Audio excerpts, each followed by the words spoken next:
सातारा जिल्हा रुग्णालयाचे शल्यचिकित्सक डॉक्टर युवराज करपे निलंबित. मृतदेहाची अदलाबदलीचे प्रकरण भोवले.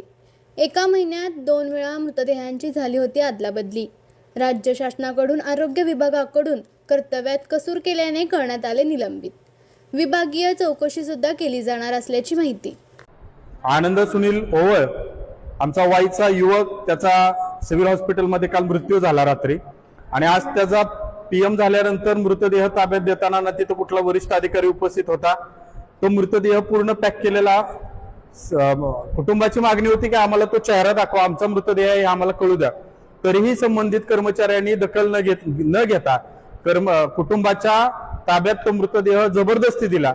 आणि ज्यावेळेस कुटुंबाला कळालं की हा मृतदेह आमचा नाही, मृतदेहाची अदलाबदल झालेली आहे, त्यावेळेस कुटुंबानं आम्हाला फोन केला, संपर्क केला आणि आम्ही इथं तत्काळ दाखल झालो. हे सगळं प्रकरण होत असताना सिव्हिल हॉस्पिटलचे वरिष्ठ अधिकारी, सिव्हिल सर्जन हे नेमकं काय करतात हा प्रश्न आमच्यासारख्या कार्यकर्त्याला आणि कुटुंबालाही पडतो. आज आमच्या मुलाचा कुटुंब म्हणते की आमचा युवक सिव्हिल हॉस्पिटलमध्ये त्याचा मृत्यू होतो, त्याचं पीएम होतं आणि मृतदेहाची हेळसांड होते, हलगर्जीपणा होतो आणि ही अदली बदली करून कुटुंबाच्या ताब्यात तो मृतदेह दिला.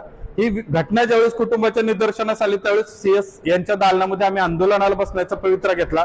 त्यावेळेस मग संबंधित अधिकारी, संबंधित कर्मचारी यांचं निलंबन करण्याचं आणि कारवाई करण्याचं सीएस यांनी धाडस दाखवलं.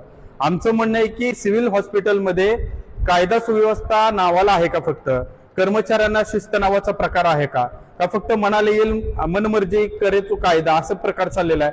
आज संपूर्ण कुटुंबाला वेठीस धरण्याचं काम आणि मृतदेहांच्या अदलाबदल करून मृतदेहांची विटंबना करण्याचं काम ज्या कर्मचाऱ्यांनी, अधिकाऱ्यांनी केलं, त्या अधिकाऱ्यांचं, कर्मचाऱ्यांचं तत्काळ कारवाई झाली पाहिजे.